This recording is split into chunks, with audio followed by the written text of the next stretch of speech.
Guys, welcome back to the vlog. For those of you who may be new, my name is Mindy and I have now lost over 96 pounds on Wegovy and Mounjaro. Today I want to talk about why my weight loss routine is failing me and how to set myself up for success by making habits that'll see me through to succeeding in my journey. So if you're struggling with your daily routine too, keep watching. Find out what we can be together. Take my hand and we will conquer the world. This is our final chance. So if you guys have been watching this channel for a while, you'll know I'm real big into lists. I like checking things off the list. I like doing all those things. And I start a lot of routines and I'm like, okay, this is gonna be my new routine.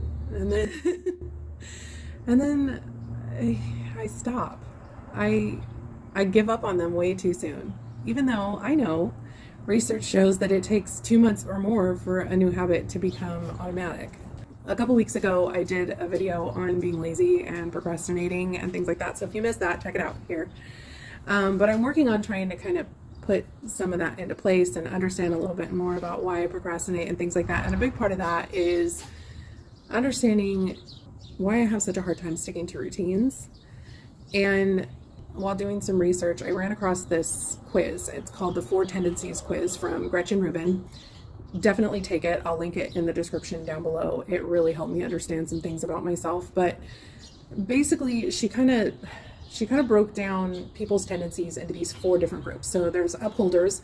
Those are people that respond really well to outer expectations and inner expectations. So with like expectations like commitments or like things that people expect of you or you expect of yourself. So they're just those people that just, once they make a commitment to someone else or to themselves, they just do it. No problem. But they require rules, boundaries, limitations. Basically they're, if you watch Caesar Milan, when I was researching that, it made me think of like rules, boundaries, and limitations. Like, basically they're puppies. No, I'm just kidding. Then there are questioners. Those are people that meet expectations only if they think it makes sense, like both to themselves and to other people. I will also link down in the description some videos of the lady that made the quiz talking a little bit more about each person.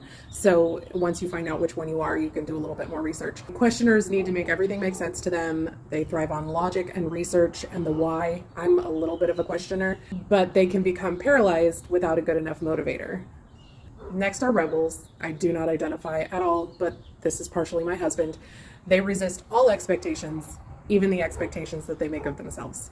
So, yeah. And then there's me, the obliger. Obligers meet outer expectations or commitments that they make to other people or things that other people ask of them to do, but we struggle with inner expectations or following through on commitments that we make to ourselves. Obligers are the biggest group, especially women and definitely mothers. We are, for the most part, people pleasers. We put a high value on meeting commitments to others, but never seem to really make time for ourselves. Does any of this feel familiar yet? Basically, in order to meet any kind of a commitment to ourselves, obligers need accountability. And that, I am certain, is why this channel has been so essential to the success in my journey so far. Because I am, in a way, even though I don't talk to you guys, I mean, I do in the comments, but I don't, like, I'm not beholden to you in any way, but in a way I am, because I'm reporting on my success to you guys every day. One thing that obligers struggle with is we burn out really easily because we have trouble saying no and we have trouble setting boundaries. As I've gotten older, I've gotten a lot better about setting boundaries in terms of not always saying yes to other people, but because I'm a people pleaser, I will often make expectations on other people's behalves. Like when someone invites me over to their house and I feel like I need to cook 15 different things to bring to a party. Yeah, that's a thing. So eventually we can get to the point where we rebel and we refuse to meet expectations. And most of the time it's the expectations we make of ourselves, but it can get to the point where it's, you know, expectations from other people. It's called obliger rebellion, I think is what it's called. So it could be something really small, like not taking my supplements, even though I've been doing it religiously for months, or missing a workout, or it could be something big, like falling off the wagon for a week after the bachelorette party because I did way too much, stretched myself way too thin, and did nothing to plan to set myself up for success for the week following that. The good thing is that now that I understand my obliger tendency, again, if you want to figure out which one you are, if for some reason all of the things that I said about the obliger doesn't resonate with you, feel free to, take that quiz down in the description. I want to take a look at all of the routines that I've been attempting and failing at.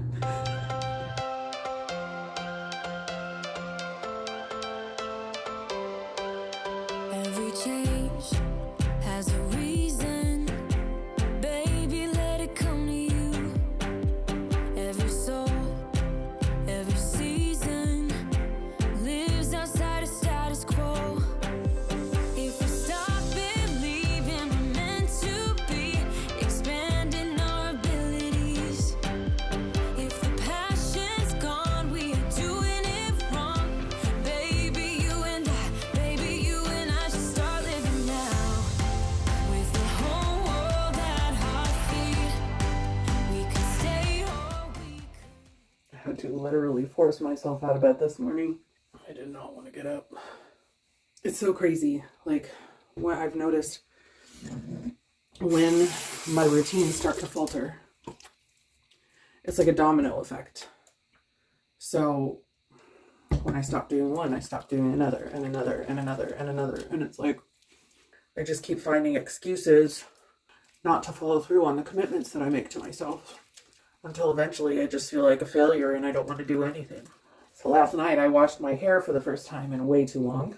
And not only did I have a ton of fallout, but while I was washing my face, because I haven't been keeping up with my skincare routine, like I could feel all of the whiteheads and blackheads on my skin when I was washing my face. Like I could feel the roughness, which I don't have at all when I'm, keeping up with my skincare routine.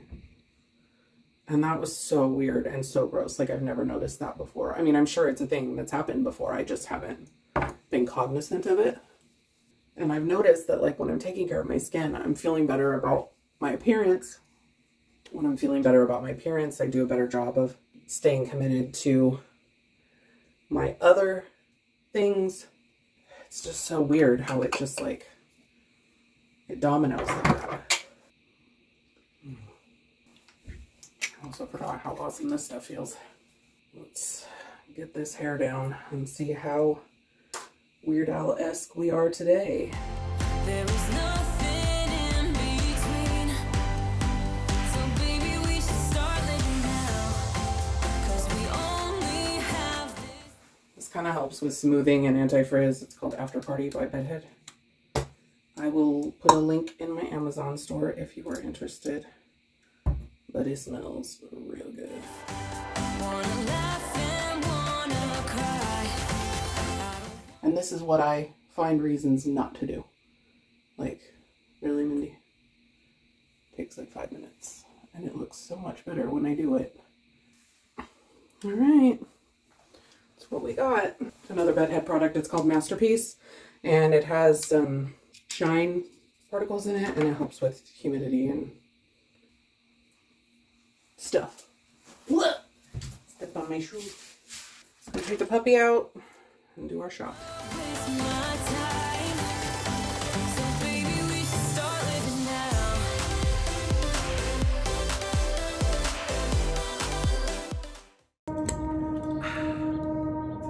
So if you've been watching over the last few weeks, you'll know that even my routine of taking my Mounjaro shot once a week, I've been forgetting to do.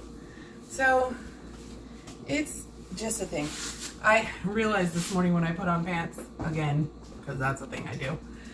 I was like, Mindy, how are you going to do your shot? But strategically placed holes.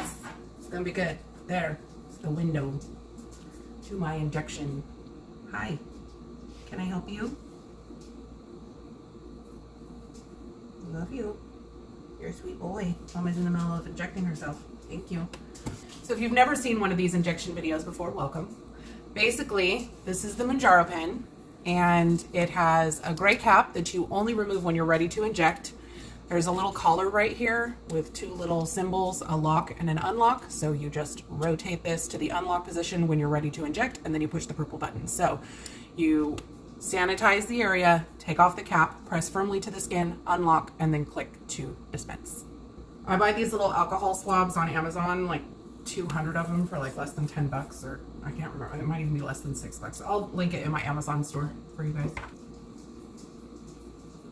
You want to make sure you give that plenty of time to dry, because if the alcohol is still wet on the surface of your skin, it will burn like the dickens.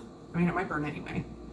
You're going to hear people tell you, oh, you have to take it out of the fridge 30 minutes before you inject. If you read the literature, it specifically says the temperature makes no difference. And I can tell you from firsthand experience, I've had it sting cold, I've had it not sting cold, I've had it sting warm, I've had it not sting warm. So it really doesn't matter. It's just, depends on how your body's feeling that day, I guess. Ugh. Okay, so I got the cap off, press firmly to the skin, unlock, and then push. Ow! So that's the stingiest it's been in a long time, and I will tell you that I left that out of the fridge way longer than I normally do, just setting up my camera and everything, and that was owie.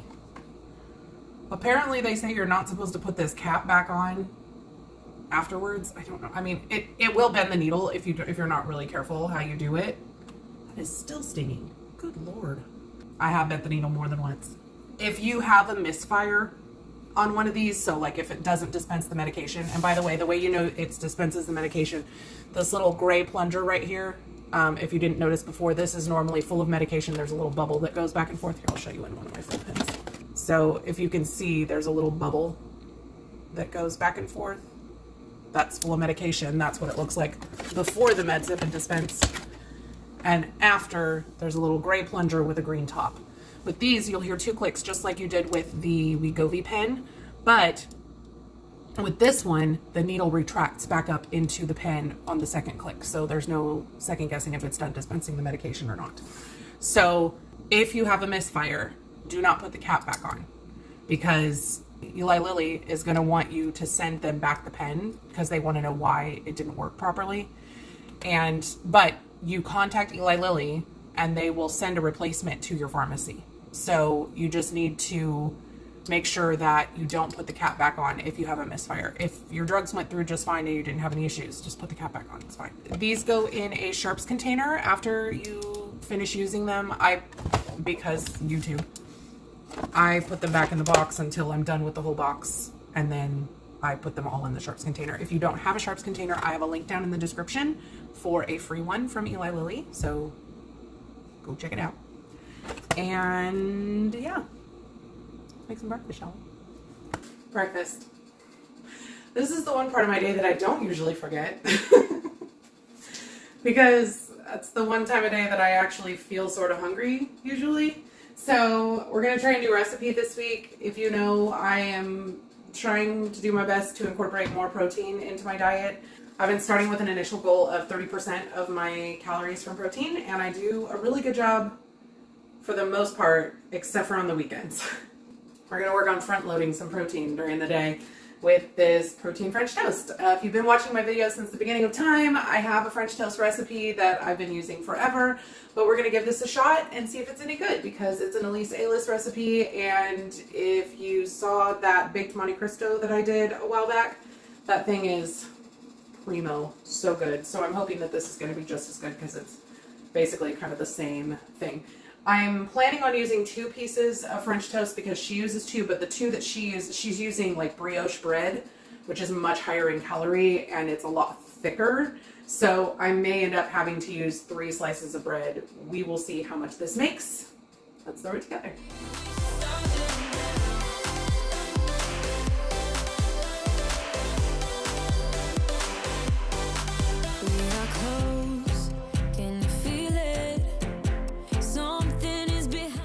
So I thought I hit record, and I didn't. That's 25 grams of protein powder. I ordered an immersion blender, but it's not here yet, so we're going to try my little Aero Latte thing and hope that it works okay. Because I need something to incorporate the protein powder. Come on, friend. You can do it. This is mostly meant to froth milk, so chunks aren't really working the best. Peace out. So talk about being out of practice with routines. I just like had a whole conversation with y'all. I did the whole thing, dipped them all in, put them all in the pan, and y'all weren't even watching. So I did end up having too much mix for only 2 slices of bread. So that means this breakfast is going to be a little bit higher calorie than I expected, but I mean not by much. It's like 45 calories a day, and I was a little low on my calories for this week anyway. And I should have known, like these Elise List recipes, like her like serving sizes are usually huge, so I never used to use imitation vanilla extract. I always used the pure stuff because purity, I don't know. Anyway, several years back when the price of vanilla just like skyrocketed, America's Test Kitchen did like a taste test and like a bunch of different experiments on if people could taste the difference between pure vanilla and imitation vanilla. And as long as it's being cooked or baked into something, people could not tell the difference. And in most cases, they actually preferred the taste of imitation vanilla. So I use the fake stuff now because the real stuff is real expensive. I use real vanilla if I'm putting it in something that isn't being cooked for very long or at all. So yeah, that's it. And you'll notice, like, I don't know if you can see this or not. I'll show you. See how they're kind of starting to puff in the middle? That's how you know they're starting to cook, because egg is a natural leavener. So yeah, I'm gonna finish letting these cook. I'm gonna cut up my mango and heat up a tablespoon of maple syrup, and then we'll eat some breakfast. They ask you how you are, you just have to say that you're fine when you're not really fine. So I have a feeling I'm gonna struggle to get through all 3 slices of this, so I may need to, instead of doing 4 full recipes for the rest of the week, I might need to break it up. If I triple it, that'll give me 9. Math is hard. It's too early for math. Okay, so I've got Tuesday, Wednesday, Thursday, Friday, so I need 4 days worth of food. If I only did 2, that would be 8. So if I tripled the recipe, that would give me 1 day of 3 like this, and the rest of 2. We'll see how I'm feeling after these 3 slices of French toast. So the flavor is really good. I like the flavor, but I'm pretty sure I overcooked it. And so they're really dry, but I'm not mad at it. Like, it's plenty sweet enough without the maple syrup. It just needs the maple syrup for the moisture.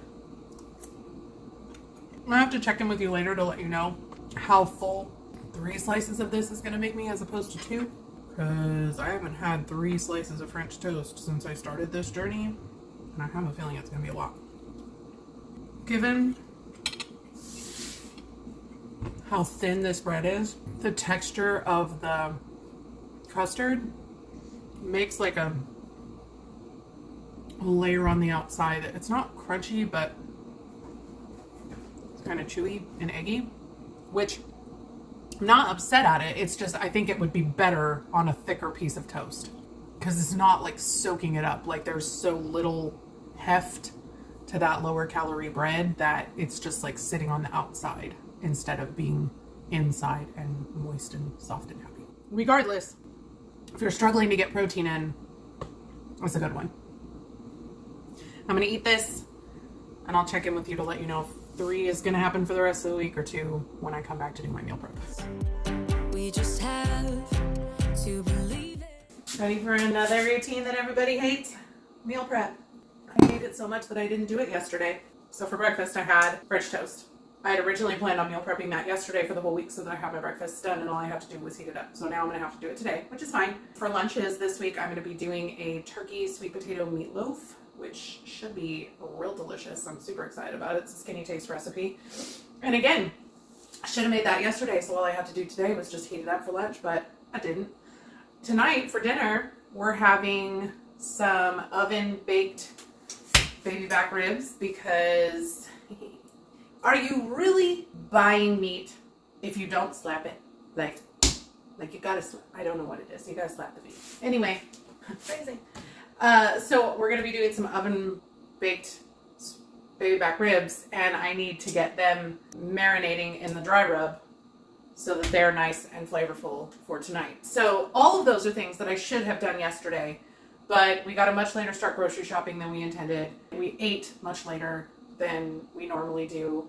And then we played a little bit of video games, we watched some TV, and by that time it was like after 5 o'clock, and the idea of me doing all of that meal prep at that time at night, like it was all I could do just to do the dishes and get the kitchen in some semblance of working order so that I wouldn't be pulling my hair out today when I wanted to try and film and cook. Look, I'm doing my best, guys. So we're gonna start getting this together. I already turned my oven on to 425 so that I can bake this sweet potato.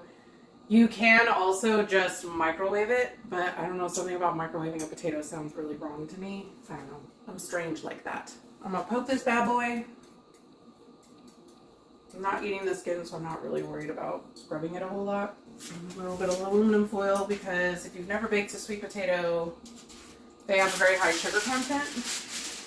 And when you poke them and then you bake them, that sugar leaks out of the potato in the form of a sticky syrup that is impossible to get off of anything. Foil is your friend. Once that's done preheating, I'll throw that in there, and then I can leave it in there while I'm prepping the other things. I'm gonna get all the stuff I need out for this, then we'll throw together the dry rub, take off the silver skin membrane, get them dry rubbed, get them wrapped in foil, and then I'm gonna throw them in the fridge until it's time to cook them tonight. You need to take them out of the fridge for at least 30 minutes before you bake them, otherwise it will affect the baking time. Ta-da. Let's do it. We can make the sun Oh, too far. let us lose ourselves in This is kosher salt. You know the drill. If you use regular table salt, you need less because the granules are smaller and you can fit less of them in a measuring device. side. Baby, you and I should start living now. With the whole world at our feet, we could stay or we could leave.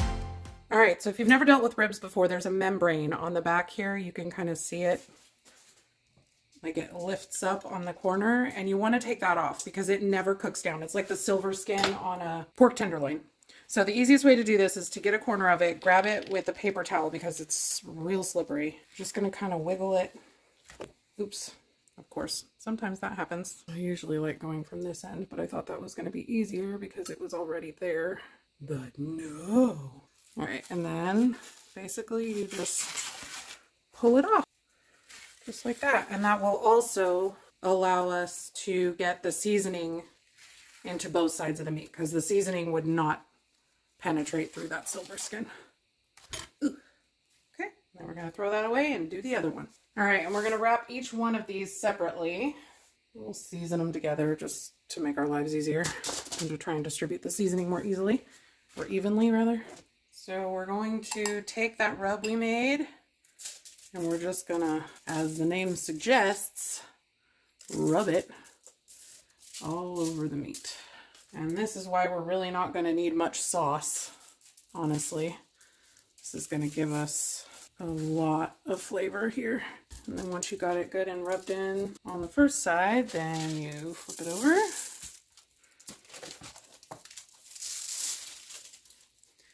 And then the rest on the back. I put the majority on the top because that's where most of what you're going to eat is at. This will permeate into the meat as it sits and dry brines in the fridge, and it will make it delicious. I'm going to move this second rack to its own piece of foil and try to take half of whatever extra seasoning is still left on the foil and move it with it. Messy. I'm really excited about eating these, and I have a feeling I bought way too much, which is fine because I can freeze the leftovers. Okay. I'm gonna wash my hands and then I'll come back and wrap these up. I decided that because my ribs were a little large, I am gonna add just a little bit of this Butcher's All-Purpose just right on top, because I feel like there wasn't a ton of salt and other things. There was plenty of brown sugar, but I just want to make sure that it's well seasoned. So, okay, and now we're gonna wrap these up. Just want to make sure that they are good and encased because that's going to create steam. I'm actually going to Take a packet and crimp it. Careful not to let my fingernails pierce it. And then we're gonna put these on a baking mat tray, just something with sides. Stick that on there like that, and then I'll put its twin right next to it. And we will stick these in the fridge until about 30 minutes before we're ready to cook them. So those are in the fridge. They're gonna need to come out a good 2.5 to 3 hours before we're ready to eat, because they need 30 minutes to come to room temperature. They bake for 1.5 hours in the foil, and then they come out of the foil and bake for another 30 minutes. And then if you want a char on them, you can either throw them on a grill or just stick them under the broiler, which is what we're gonna do. Those should be real good. Something Mindy just learned while cooking with protein powder. I'm meal prepping the French toast, and so I put it in the blender so that it would get smooth. It got real floofy. Real floofy. So the last thing I have to meal prep for the week is my turkey meatloaf for myself for lunches. And it is a turkey sweet potato meatloaf, and I am really excited about it. This should be really quick to throw together. It's just a few ingredients, and then it needs to bake for almost an hour, which is why I want to get it in, because it's already almost 11:45. So I need to get it baking so that I can have lunch at some point. Still not hungry, but you know. This as an aside, I felt like the 3 slices of French toast was fine, but I think I would have rather had like 2 slices of French toast and the chicken maple sausage. So I may decide to do that instead for the rest of the week. We'll see how I'm feeling. I have that French toast mixture calming down. I'm going to see if it's going to deflate a little, but I kind of doubt it. We will find out. It was basically like cake batter. So let's throw this together.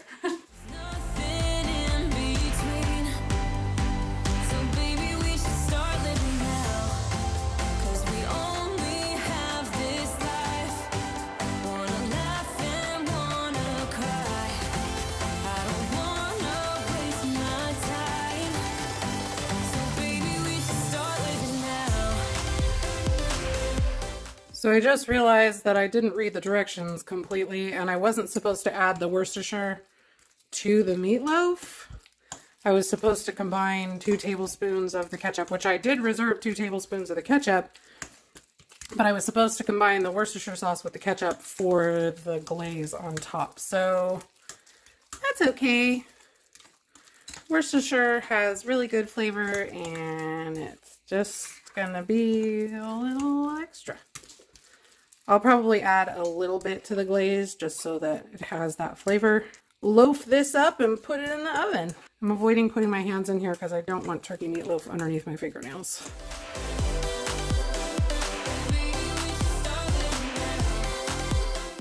All right, so I just weighed out 34 grams of ketchup on top. I'm not going to worry about the Worcestershire. It's already in the meatloaf. I have glazed many a meatloaf with plain ketchup, and it's been just fine. I'm going to spread this on top and bake it at 350 for 50 minutes. Okay, Mindy, it's good enough. Leave it alone. Notice how I'm not leaving it alone. Okay, into the oven. And I'll tell you what, not doing my meal plan stuff yesterday really screwed me up today. I'm just now going on my walk, which we're trying to get back into after being sick. But the last thing I wanted to do after food prepping for 1.5 hours to 2 hours was coming out here and getting a walk in.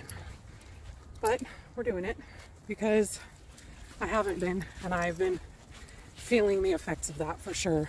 So even though I would much rather be not walking right now,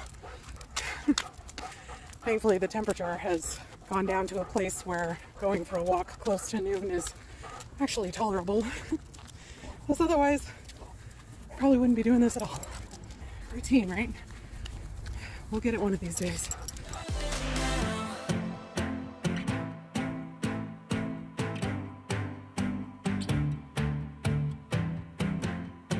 I don't wanna waste my time.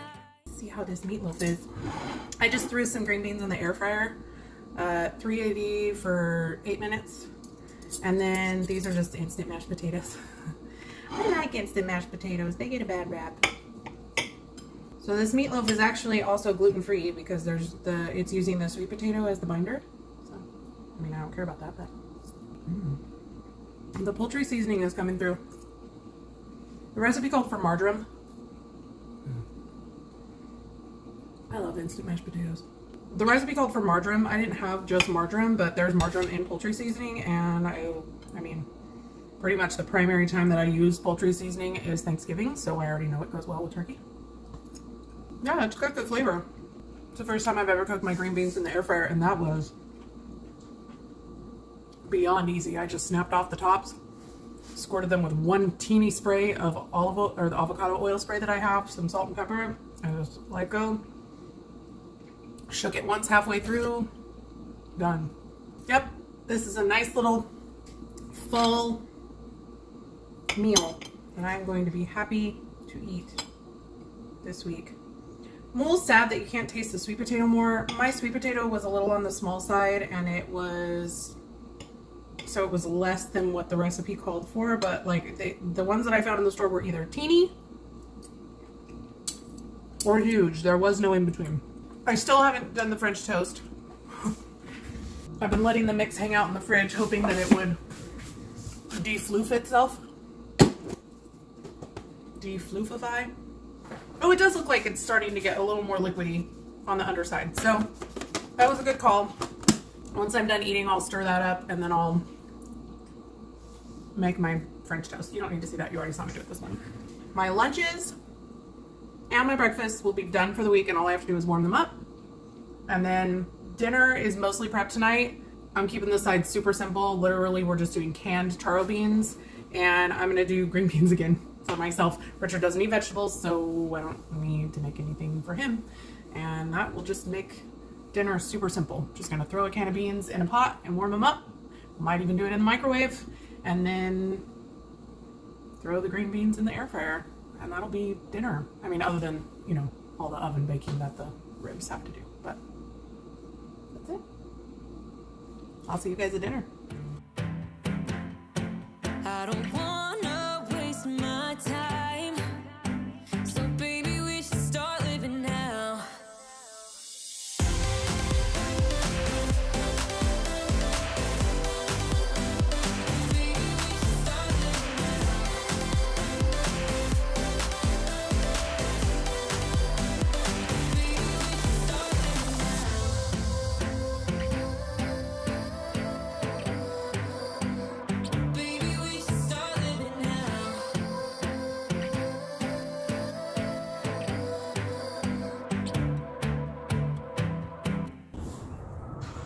Guys, you should be so proud of me. I threw away my first pair of underwear today. Yep, I still have all the underwear I've been wearing since I was 100 pounds, almost 100 pounds heavier. So maybe my next routine needs to be cleaning out my closet. I'm gonna be okay. I really need to do that though. It's important. I kind of started cleaning out my closet once with Nikki a long time ago, but all the clothes that I took out of my closet are still laying in a pile on the bottom of my closet because I never took them to Goodwill, because I thought, you know, a lot of these clothes are brand new and like I've never worn them. I should really try to sell them on like Poshmark or ThredUp or something like that. And now I'm like, yeah, but am I ever actually going to do any of that? You guys, what is wrong with me? Like, why can't I just get it together? Why is everything like a half-done thing? I love my nails still. If you didn't see me do these, I have a discount code for Madam Glam in my video from a couple weeks ago. Madam Glam products are amazing. I've never used gel polishes this nice ever in my whole life, and they were so awesome. So, go check that video out if you want. This one, or this one. I'm gonna do some exercise this morning. Not because I want to, but because I need to. I've still been feeling like my exercise is kind of in a rut. Like, I like the resistance band workouts, but like I feel like in the moment, they're really like intense and stuff like that, but I feel like there's a lot of repetition. Sorry, my dog just did something really strange. He went to sit down, but he was doing it really slow, like it hurt or something. No, it's because the ground's wet. Why has he got to make me freak out like there's something wrong? Just because he's a wuss. Dork. I'm going to take my B12 because, Lord, I need it today. And then I'm going to take my vitamins, and then we're going to go get some exercise in and eat some breakfast. I did finally finish that French toast last night. Peace out. There's something I thought about telling you while I was taking my thing, and then I forgot.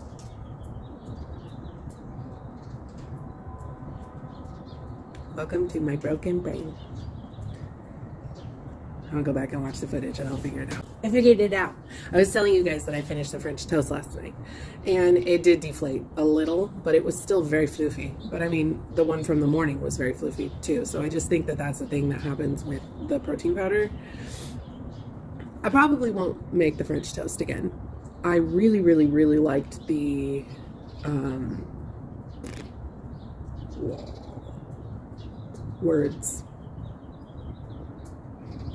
I really like the bread pudding that I made several weeks ago, but this was weird. The texture, like, of the egg mixture was so thick that it didn't really soak into the bread. So, I mean, it's not like I'm going to be choking it down or anything during the week, but it's definitely not my favorite. I only made 3 more recipes, so for several of the days I'm only going to be having 2 slices of toast, and then one day I will be having 3, just like I did yesterday. And on the days that I have 2, I might end up adding a couple pieces of that chicken apple sausage, just because I like it, and there needs to be some flavor breakup. It's like the French toast is sweet, and then the mango is sweet, and it's just a lot of sweet. And I generally prefer savory breakfast anyway. So, I mean, I like a break from the savory from time to time, but usually when I do a sweet breakfast, I usually have some kind of savory with it, like the sausage, or there's ham in the Monte Cristo or whatever. So I'll figure it out. It'll be fine. Also, dinner last night, those ribs were so good. They probably needed a little bit longer to cook. Like, they were cooked all the way through, like it was safe to eat them, but they weren't as tender as I would have liked them to be. Normally, like my usual baby back rib recipe, I boil them first in water with onion and garlic. Not really any seasoning, just the onion and garlic. And then you boil them until they get to the point where they've like pulled back from the bone and they're really soft and happy. And then you season them up with a dry rub, and you finish them either in the oven or on the grill, and they are so good. And I really, really like the rub. The rub is just a combination of brown sugar and Old Bay. So I don't know why I didn't just do that. Probably because the boiling step is really messy to clean up. But I think if I had just cooked the ribs for longer, because to be fair, the recipe was to cook just 1 rack of ribs at a time, and I had 2 in there, and they were in very close proximity to one another. So probably would have been better if I had increased the baking time a little, but you know, it is what it is. I'm sure that it'll be delicious. Also, I didn't brush the barbecue sauce on like the recipe said to, because Richard was like, I'll just have it on the side, and I was thinking about conserving calories, even though we used a sugar-free barbecue sauce, so there's hardly any calories in it. I wish I would have brushed like a really thin layer on to let it kind of caramelize on the ribs, because I think that that would have been like, that would have just put it over the top flavor-wise. But they were really, really delicious, aside from them not being as tender as I would have liked. Because they're a little bit fattier than like the pork tenderloin or the chicken that I've been eating, it was a much smaller portion of meat than what I've been getting, but I mean, it was still plenty. It was fine. I mean, I wasn't really even hungry when we ate anyway. It's just going through the motions of putting nutrition in my body. So anyway, let's get some exercise done and eat some breakfast, shall we?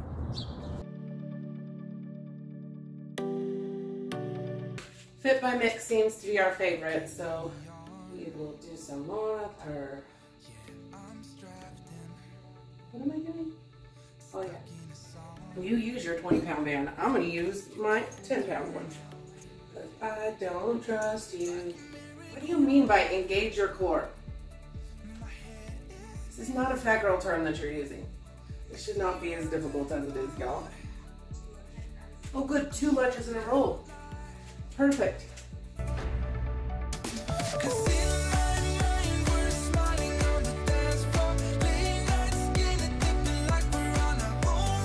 You think?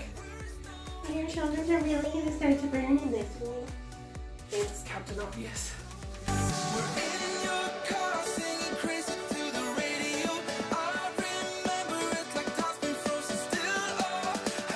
Granny, stop. I feel you messing with my hair resistance band. I'll make my elbows stay. Oh, it seems so easy. It's not.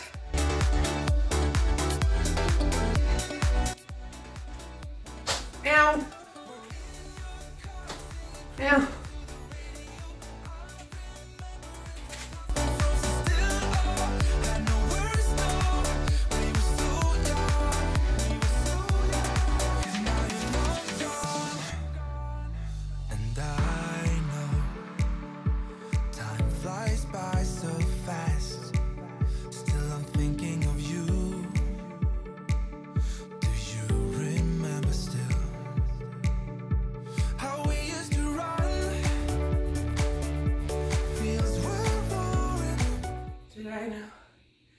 Did I really smash that work outfit by Mick? I feel like that workout smashed me. I'm gonna catch my breath. I don't need some. I would just like to say for the record that needing your arms to eat after a workout is dumb. All right. So.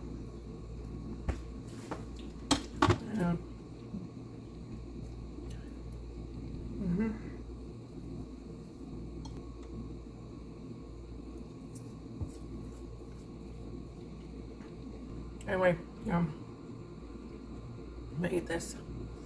One fan at my face to cool down. And then I'm gonna start my day. Yay, exercise.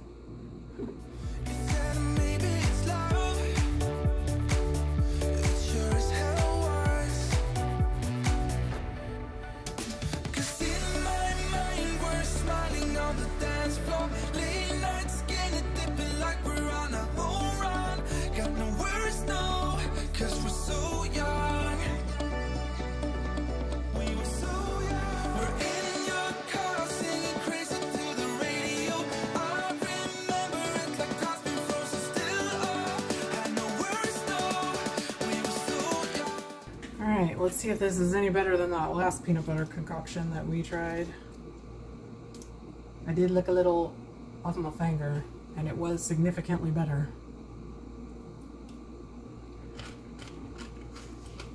I'm gonna taste the cereal on its own. So the cereal is actually pretty good. This recipe of the peanut butter protein frosting, I think it'll be better once it's had some time to chill. Like I just ate this as soon as I finished making it. Because the texture is a little different than what his looks like. But it's not bad. There's still a little bit of that like powderiness in the texture, but not nearly as bad as the last one. I think I like it. I still think it would be infinitely better with Cool Whip added to it. I'm not mad at it. I'm excited to try it later after it's had a chance to chill. More to come. But it's kind of growing on me the more I'm eating it. Pleasant surprise. Yeah. Not bad. So that's just a glimpse into all of the things that I've been struggling to fit into a successful routine. Now what I need to do is find a way to motivate myself to keep doing them consistently based on my tendency and set those things in place so that I can be a little more consistent with following through on the commitments that I make to myself. In this case, my weight loss routine. So understanding that my need as an obliger is for accountability.